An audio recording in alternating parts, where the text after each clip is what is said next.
Item ಯಾವುದೇ ಇರಲಿ try ಮಾಡಿ ಆಚಿ ಚಿಕನ್ ಮಸಾಲಾ. ಆಚಿ ಚಿಕನ್ ಮಸಾಲಾ. ಇವರು ರೈತರ ಪರವಾಗಿ ನಿಲುವನ್ನು ತೆಗೆದುಕೊಳ್ತಾರೆ ಅನ್ನೋದು ನಮಗೆ ಕಾಣ್ತಾ ಇಲ್ಲ. ಯಾಕೆ ಅಂತ ಹೇಳಿದ್ರೆ ಮೊನ್ನೆ ದಿನ ಬೆಳಗ್ಗೆ ನೋಟಿಫಿಕೇಶನ್ ಹೊರಡಿಸ್ತಾರೆ, 6-1 ನೋಟಿಫಿಕೇಶನ್ ಅನ್ನ ಬಿಡದಿ ಭೂ ಸ್ವಾಧೀನದ ಬಗ್ಗೆ. 12 ಗಂಟೆಗೆ ಪತ್ರಿಕಾಗೋಷ್ಠಿ ನಡೆಸಿ 3 ಜನದ ಒಂದು ಸಮಿತಿಯನ್ನ ರಚಿಸ್ತೇನೆ ಅನ್ನುವ ಕಪಟ ನಾಟಕವನ್ನು ಕೂಡ ಮಾಡ್ತಾ ಇದ್ದಾರೆ.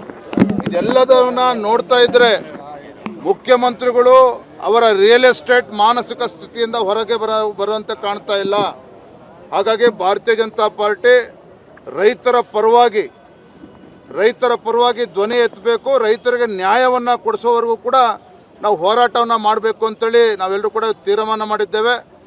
ಯಾವತ್ತು ನಾವು ಪಾದಯಾತ್ರೆ ಪ್ರಾರಂಭ ಮಾಡಬೇಕು, ಎಷ್ಟು ದಿನ ಮಾಡಬೇಕು ಎಲ್ಲವನ್ನೂ ಕೂಡ ನಾವು ತೀರ್ಮಾನವನ್ನು ಮಾಡ್ತೇವೆ.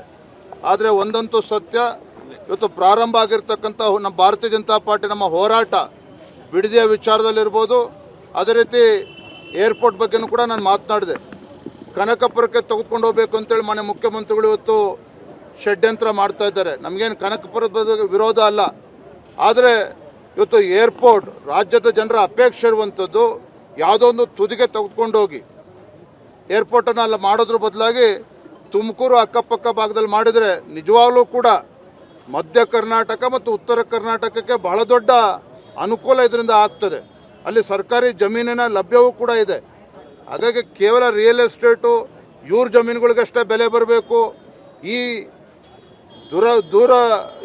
ದುಷ್ಟಬುದ್ಧಿ ಏನಿದೆ ಇದರಿಂದ ಮುಖ್ಯಮಂತ್ರಿಗಳು ಹೊರಗೆ ಬಂದು ರಾಜ್ಯದ ಜನರ ಅಪೇಕ್ಷೆ ತಕ್ಕಂತೆ ಏರ್ಪೋರ್ಟನ್ನು ಕೂಡ ಈ ಭಾಗಕ್ಕೆ ತರಬೇಕು. ಇವೆಲ್ಲ ವಿಚಾರಗಳನ್ನು ತೆಗೆದುಕೊಂಡು ಭಾರತೀಯ ಜನತಾ ಪಾರ್ಟಿ ಮುಂದಿನ ದಿನದಲ್ಲಿ ಪಾದಯಾತ್ರೆ ಮಾಡುವ ಮುಖೇನ ಈ ರಾಜ್ಯ ಸರ್ಕಾರಕ್ಕೆ ಕಿವಿ ಹಿಂಡುವಂತ ಕೆಲಸ ನಾವು ಮಾಡ್ತೇವೆ.